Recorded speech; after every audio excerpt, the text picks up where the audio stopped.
La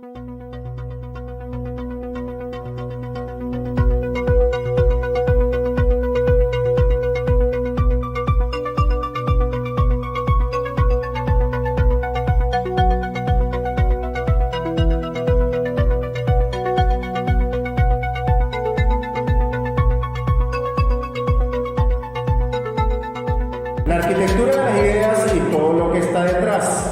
El podcast que trata de los temas que están detrás del diseño. Cómo surgen las ideas, cómo llegamos a ellas y cómo es su arquitectura. Todo esto a continuación. ¿Quién les habla? Moisés Ágreda y César Figueroa. Episodio 48, Moisés. Ya estamos muy cerca del 50. Ahí vamos. Hoy hablaremos con el artista y arquitecto Robert Montilla y mi compadre, quien ha puesto en conflicto a las galerías de arte con sus cuadros en zinc y su reinterpretación de los barrios venezolanos. Conversamos de la exposición recién inaugurada en AMPM junto al artista Ricardo Arizpe en Barquisimeto. Hablaremos de ello y, como siempre, de lo que está detrás. Robert Montilla nació en Biscocuy, estado Portuguesa, Venezuela, en el año 1976. Reside y trabaja en Chile y en Venezuela. Arquitecto de la Universidad Central de Venezuela, Unidad Extramuros de Barquisimeto, en el estado Lara. En el año 2005 obtuvo el título de arquitecto. Fotógrafo de la Escuela de Arte Martín Tovar y Tovar, Barquisimeto, en el estado Lara, en el año 2009. Y Centro Cultural Ricardo Borjas, Buenos Aires, Argentina, en el año 2011. Entre 2009 y 2013, en su desempeño dentro de los talleres de diseño de la Universidad Central de Venezuela, como docente, sus trabajos estuvieron orientados a la concepción vinculada a la fabricación, reinterpretando y explorando nuevos usos a materiales nobles y convencionales. Inicia su carrera expositiva en el año 2010. Entre sus exposiciones de carácter colectivo más recientes se mencionan Universidad Central de Venezuela, FAU, Facultad de Arquitectura y Urbanismo, Barquisimeto, Estado Lara, en el 2011. Velada de Santa Lucía, Maracaibo, Estado Zulia, en el 2012. Salón Bienal de Artes Visuales Héctor Rojas Mesa, Caudare, Estado Lara, 2013. Salón Giotto, Club Ítalo-Venezolano de Barquisimeto, 2015. Museo Bárbaro Rivas de Petare, en Petare, 2016. Ateneo de Valencia, Bienal 68, Salón Arturo Michelena, Valencia, 2016. Universidad Central, FAO Caracas, 2017. Salón Jóvenes Confía, Museo de Arte Contemporáneo del Zulia Maxul, Maracaibo, 2017. Exposición colectiva de Atelier de Samis, 3 siglos de arte en Venezuela, Salón a Francia, Universidad Católica Andrés Bello, UCAP, Caracas, 2018. Espacio Galería de Arte Caracas, 2018. Entre Pasillos Art Gallery, Houston, Texas, Estados Unidos, en el 2019. Arquitectura y Arte 7Z Neo, Galería Santiago de Chile, 2020. Open Studio 7Z Neo, Galería Santiago de Chile, 2020. Individualmente ha expuesto en Salón Giotto, Club Ítalo-Venezolano de Barquisimeto, en el año 2016. Galería de Arte, Espacio de Arte, Barquisimeto, en el 2017. Galería de Arte AMPM, Barquisimeto, en el 2018. Espacio Expositivo Casa 22 en el Atillo, en el año 2018. Ha sido merecedor del premio Ramón Díaz Lugo del Salón Bienal de Artes Visuales Héctor Rojas Mesa, edición Caudare, en el año 2013. Reconocimiento Asociación de Profesores de la Universidad de Carabobo José Enrique Pepe López en la Bienal 68, Salón Arturo Michelena. Sus redes sociales en el Instagram, @Robert Montilla Piso Art y @Robert Montilla. Su página web, robertmontillar.wix.com/arte. Les recordamos que pueden encontrarnos en Apple Podcasts, Spotify, Google Podcasts, Spreaker, Deezer y YouTube. Si nos escuchas por Spreaker, Moisés, ya sabes que crecemos. Nos hace crecer. Además, en nuestra bio la información cuenta de nuestro invitado. Robert, bienvenido. Bienvenido. Gracias. De verdad que súper feliz de estar con ustedes otra vez aquí en Barquisimeto, compartiendo con los panas desde hace que tenía ya 3, 4 años ese que no exponía aquí en Barquisimeto y bueno, feliz de volver a estar acá pues, en casa y compartiendo y y nada, vacilando acá con ustedes pues. Claro, claro. Sabemos que eres un hombre de varias latitudes, porque eres de Vicucuy, eres de Barquisimeto, eres de Chile, o sea, estás en varios sitios. Sí, fíjate que para mí la pandemia ha sido como dentro de todo una bendición que me ha permitido estar más tiempo acá de lo que tenía planeado estar. Y bueno, aquí dándole, aprovechando el tiempo de estar compartiendo en familia y con los amigos. Bueno, de eso vamos a hablar. O nos gustaría conversar, antes de entrar en calor, ¿de qué va tu exposición de hoy en la Galería MPM? ¿Es continuidad de tu trabajo o traes alguna propuesta nueva? Mira, acá en AMPM, sí, pues mi línea de trabajo siempre ha sido la de Sociedad Ojalata, como ustedes saben. Sí hay unos indicios o unos experimentos nuevos vinculados al tema de Sociedad de Ojalata, que más adelante les voy a ir explicando.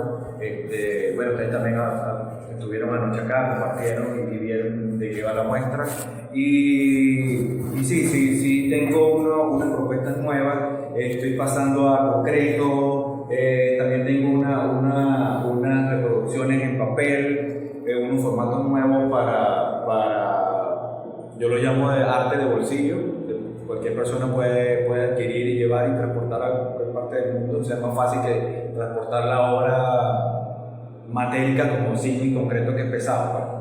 Ok, pero específicamente queríamos saber el trabajo en concreto, el tema del vacío, eso nos gustaría escuchar, de qué va el trabajo, cómo va eso. Sí, fíjate que cuando aparece el concreto y el vacío, el concreto con la parte matérica y el vacío como la parte conceptual, ese trabajo viene por la curiosidad como arquitecto o la necesidad de materializar el vacío, de darle una anatomía al vacío. Es decir, como arquitecto siempre nos ha preocupado ese vacío contenido, ese vacío que uno habita, que el ser humano habita. Cuando hablo vacío contenido me refiero a ese vacío que se genera entre un piso, un techo y unas paredes. En el caso del vacío en una vivienda estructurada o planificada, ese vacío funcionalmente está bien estructurado. Es decir, o sea, tenemos un espacio donde tienes tu baño, tenemos un espacio donde tienes tu comedor, tenemos un espacio donde tienes tu sala, donde todo está sectorizado. En el caso del barrio o de la vivienda, del rancho, ese vacío se solapa, es decir, está sobre capas. O sea, donde tú duermes, donde comes, vas al baño, donde vas al baño intimidas, o sea, todo funciona ahí. Y para mí es algo denso, tanto funcional como emotivo, ¿sabes? O sea, de convivencia entre la familia o las personas que están ahí, ¿no? O sea, no hay intimidad. La idea era materializar ese vacío. ¿Y cómo lo hacía? Hago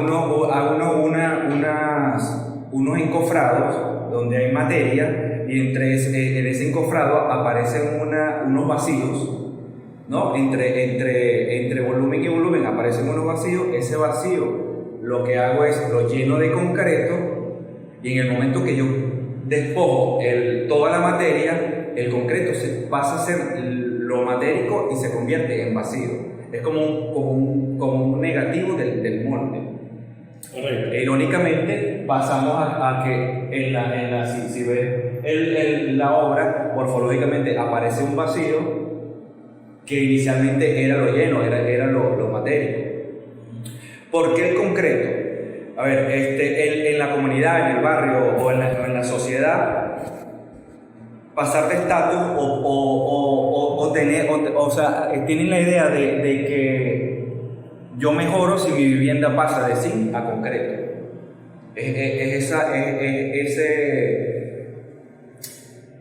¿Cómo te digo? Es esa sensación de seguridad que le da el concreto. Claro, total. Entonces, por eso el concreto. Por eso el concreto Material más duro, ¿no? Un material más duro. A ver, tampoco es tan así, o sea, porque en conversaciones con ellos yo les explico que el zinc también es un material súper noble, que bien tratado acústicamente, es incluso hasta mejor que el concreto. te da unas texturas, te da unas cosas interesantes que, bueno, más adelante podemos hablar de la materia o del grano. Acústica y térmicamente también. Térmicamente. Entonces, eso es lo nuevo que pueden ver aquí en la muestra. O sea, las especies, aparte de que morfológicamente la obra parece un nido, una especie de nido que está levitando. Y bueno, sí, hay la analogía de ese nido, de ese nicho, de ese hogar, de la esencia de lo que uno habita, del habitáculo como tal. Muy bien. Perfecto. Mira, nombraste Sociedad de Jalapa, que es un proceso interesante que ha evolucionado en varias formas y formatos. Procesos por demás complejos que se presentan más maduros. ¿Cómo entiendes el trabajo con el zinc en este momento? ¿Y cómo ves dignificar un material que simboliza los barrios populares, el bajo recurso y a los más necesitados de un hogar? Porque así se ve el zinc. Sí, fíjate que siempre la línea de trabajo, como por mi formación de arquitecto, siempre está la idea de dignificar el material o la materia, en este caso el zinc. El zinc es el material que en gran parte de la sociedad o de la sociedad de arquitectos es el material que tú desplazas o el que menos ocupas. De las obras provisionales. Hasta el punto de que el zinc es el material que es el que sirve para acercar el perímetro de la obra y ya, después eso se desechó, se volvió a usar o simplemente pasa a un segundo, se reutiliza con estas familias que lo buscan y lo utilizan para su vivienda. Sí. Yo hago la analogía socialmente con esas personas, o sea, con esas familias que viven en la periferia, que de alguna manera se desplazan o se ponen en terceros planos con respecto a la social, a la parte social. Entonces es como Sociedad de Ojalata busca la reivindicación de tanto del material como de la familia en sí. Eso es muy interesante, eso que nos hablas de dignificar el material. O sea, no verlo como un material de segunda, sino darle el valor que realmente puede tener. Sí, sí. De hecho, para mí es una gran responsabilidad trabajar con un material que tenga una carga histórica.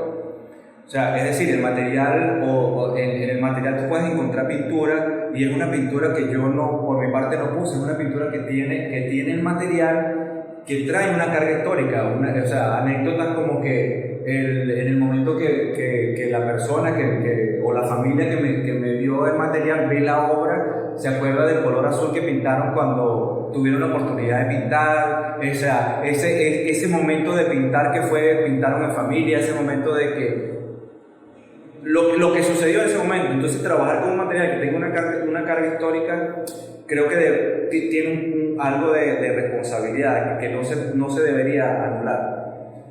Maravilloso. Bien. Es cierto, ¿no? Me acuerdo mucho cuando a veces nos tirábamos los viajes para Caracas para la facultad, que tú veías una valla que estaba oxidada y tú decías, eso es lo mismo, pues eso es material para mí. Sí. Está igualita, Roberto, el de Caracas está igualita, tiene todas las texturas. Sí. Mira, tu trabajo va de la escultura a algo que podría llamarse un cuadro, no sé, si es una mezcla de ambos, y a su vez tu trabajo fotográfico ahonda en la intervención de lugares comunes y volverlos a otro lugar. ¿Es acaso una necesidad de transformar la realidad de una convencional y no ajena a la arquitectura a otra más atrevida y libre? ¿Será un escape a las limitaciones de esta? Fíjate que esa pregunta está interesante porque aquí estamos hablando de dos líneas de investigación distintas. Uno que es la parte de fotografía y otro es la parte de proyectos de Sociedad de Ojalata. Y, por ejemplo, en Sociedad de Ojalata se trata no de adulterar la realidad, sino todo lo contrario, de mostrar la realidad, demostrar de que la periferia existe, demostrar de que hay familias viviendo o habitando casas de zinc. O sea, demostrar esa realidad que a veces nos hacemos la vista gorda no queremos verla, sencillamente.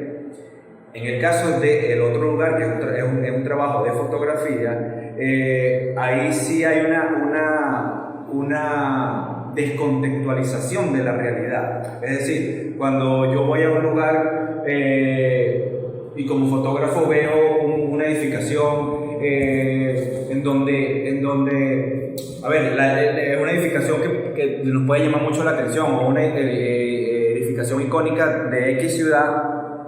La veo fotografiada desde 1000 ángulos, de distintos ángulos, pero siempre es la misma foto y la misma edificación. Cuando hago el trabajo plástico del otro lugar, sí hay una descontextualización, es decir, empiezo a manejar, a hacer un trabajo de capas en la fotografía en donde se desvirtúa esa realidad inicialmente, o sea, se desvirtúa la realidad cuando tú te acercas a la obra y ves algo distinto, pero en realidad estoy trabajando con lo que existe, con lo existente, con lo real. No sé si me expliqué. No, sí. Perfecto. Ahora vamos a echar un poco esto, que tuvimos la oportunidad de estudiar contigo en la facultad y siempre fue impresionante tus cualidades táctiles y de oficio con las manos. Tus trabajos en los modelos arquitectónicos, en las maquetas, eran arrechísimos, eran alucinantes.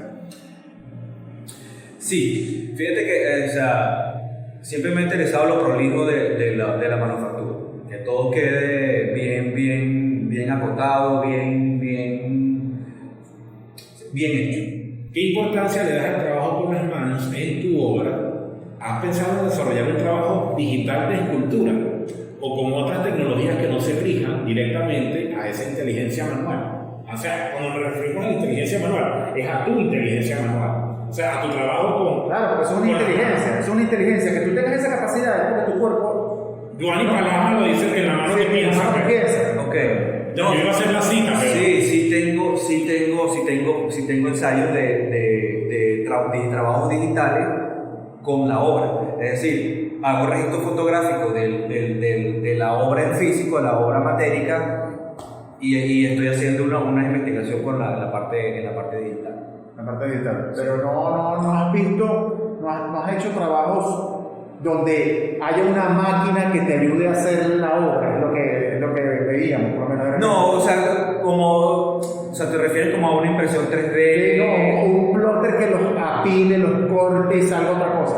No, o sea, solamente el trabajo sea digital, las pruebas, los ensayos que estoy haciendo se ha vinculado a esa parte compositiva, de agarrar la fotografía y empezar a generar capas y con una obra crear otra obra.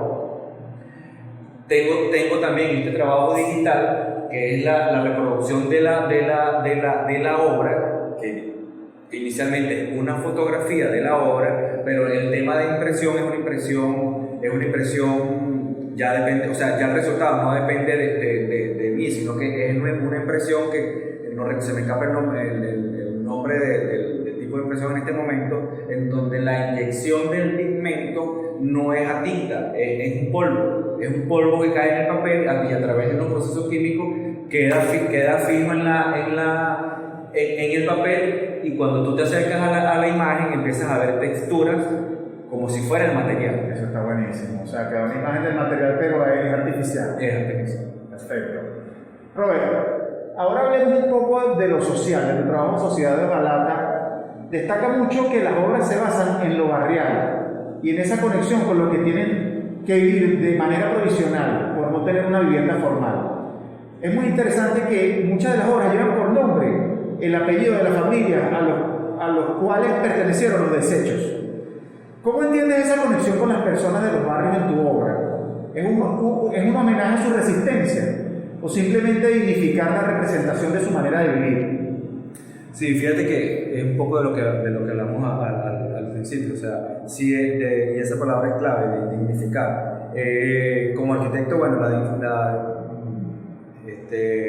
trabajar con la materia, yo les comentaba que esa es la analogía a la parte social. O sea, sí se trata de dignificar esa familia, o sea, esa familia o esa comunidad o esa periferia que a veces está nula, de hacerla visible. O sea, ¿Cuál es el propósito de Sociedad de Hojalata? Es buscar la belleza donde aparentemente no existe. Es decir, en la comunidad a veces se etiqueta, o el barrio se etiqueta en donde es el lumpen, no hay nada que se pueda sacar de ahí. Como el zinc. El zinc para la mayoría es repulsivo, la gente no quiere ni tocarlo ni acercarse, pero entonces en el momento que se hace un tratamiento plástico, la gente se acerca, la gente lo ve de una manera distinta.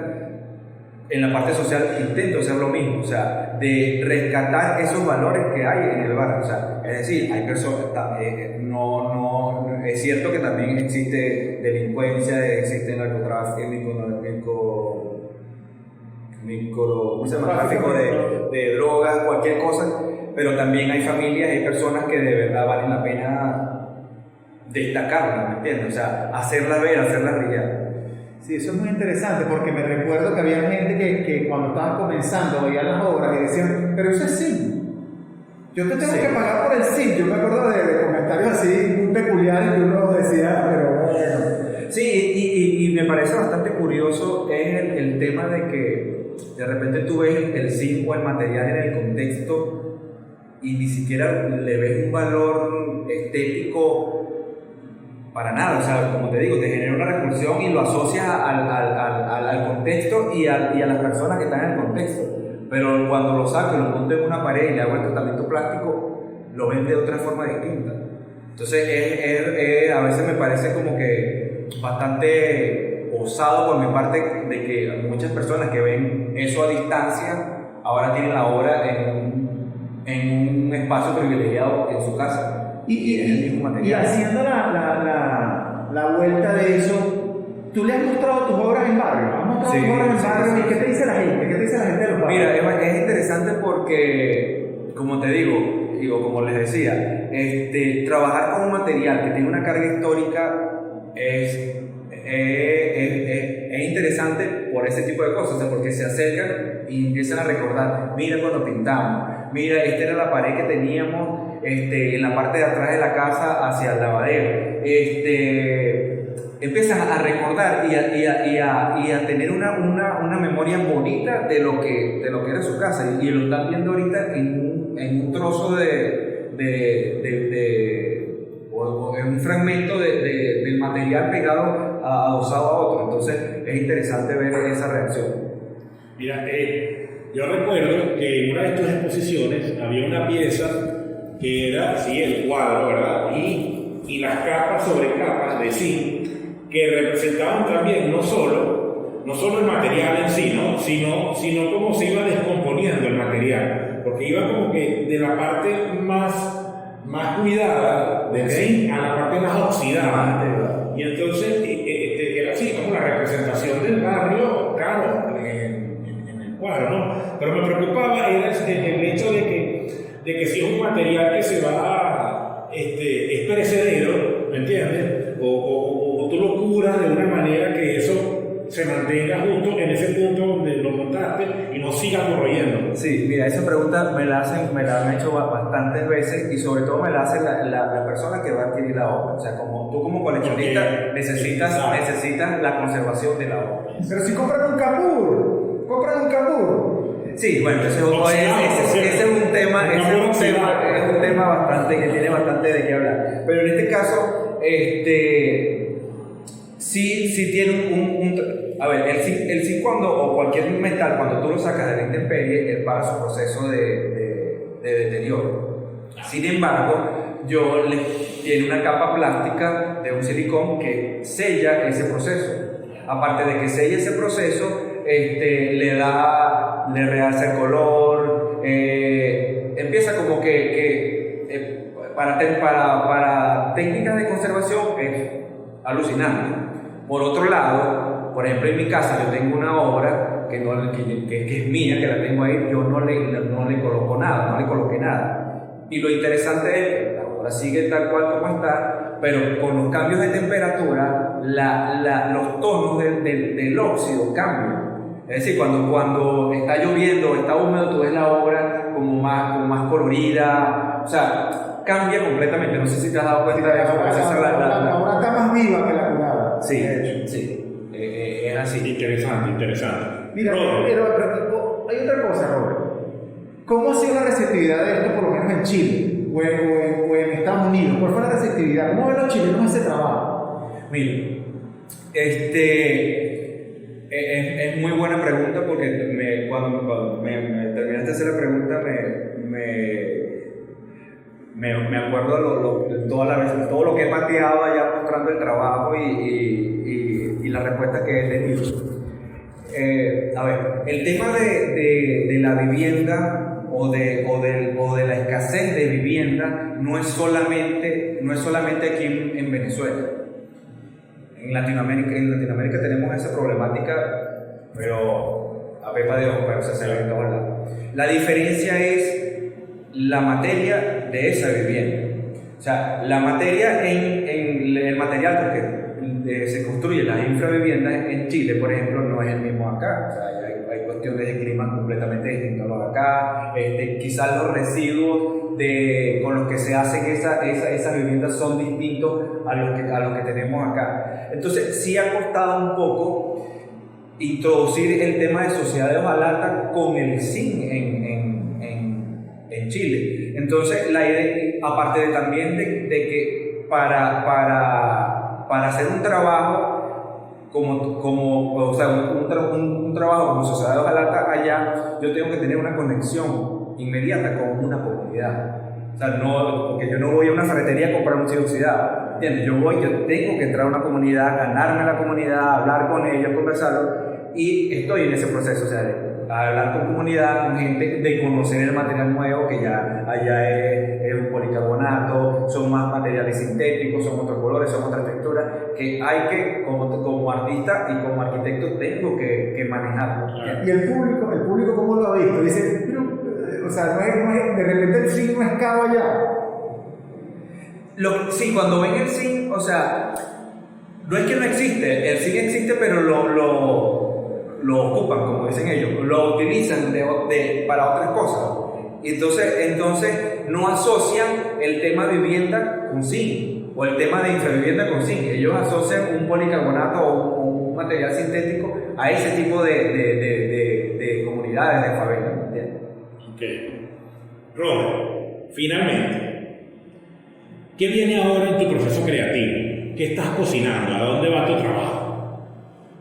¿Qué es lo próximo que viene, Robert Montillo? Mira, no sé si es un próximo inmediato o es un próximo de más estudio y más trabajo y más tiempo y de rodar más. Pero, a ver, yo pienso que tengo como dos cosas en mente. Pensando como arquitecto y pensando como artista. Como arquitecto me gustaría que la obra Sociedad de Hojalata salga de la pared. De la pared en el sentido de que la obra no sea una pieza o un fragmento de la vivienda, sino que convertir esa vivienda en la obra. Es decir, que la fachada, las paredes, el techo del rancho o de la infravivienda sea la obra. Con un manejo plástico, con técnicas de cómo mejorar la vivienda, lo que te comentaba de que seguir siendo, o sea, no hacerle ver a esa familia que para tú estar viviendo bien no necesitas una vivienda en concreto, sino que tú tienes bien trabajado, bien, con una buena técnica, tú puedes tener una vivienda incluso hasta más hermosa que una pared de bloque. Pudiéramos decir que, ¿sabes qué? Invertir el proceso, porque siempre se ha visto que los artistas plásticos, de alguna manera, se adueñan de algún edificio, de alguna obra arquitectónica, y la llevan a su obra de arte, ¿me entiendes? Como que plástico, o sea, como que sí, hacer ese proceso plástico de la obra construida. En este caso estás planteando algo inverso, o sea, de la obra plástica arquitecturizada, si cabe el término, se pudiera decir así, o del hecho plástico al hecho construido. Sí, porque he visto que has intervenido obras tuyas que las montas en paisajes y de repente la obra ocupa ya un espacio ahí y se ve como un hábitat. Pero Sí, fíjate que uno siempre da como esos indicios o esas ideas uno las va soltando, ¿me entiendes? Y tú la agarraste. O sea, en el momento de que yo escalo una de las obras y la meto dentro de un paisaje o dentro de un acantilado o dentro de una playa, es eso, o sea, apuntar a que el elemento o el producto no sea una obra puesta en algún lugar, sino que la edificación, el habitáculo o el dispositivo sea la obra. muy bien. Bueno, Robert, demasiado interesante. Hoy hablamos con Robert Montilla de su arte y le felicitamos porque de verdad es indudable el crecimiento que has tenido, hermano, con el manejo de tu obra.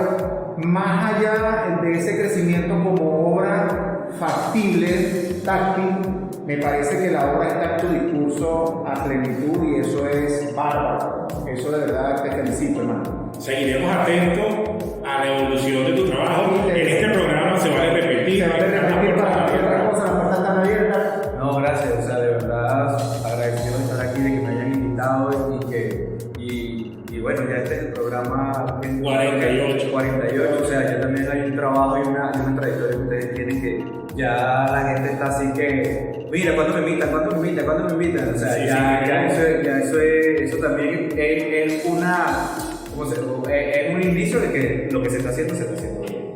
Muy bien, gracias. Recuerden que pueden encontrarnos en Apple Podcasts, Spotify, Google Podcasts, Spreaker y nuestro canal de YouTube. Y sépanlo, si nos escuchan por Spreaker nos ayudas a crecer. Moisés, la arquitectura, las ideas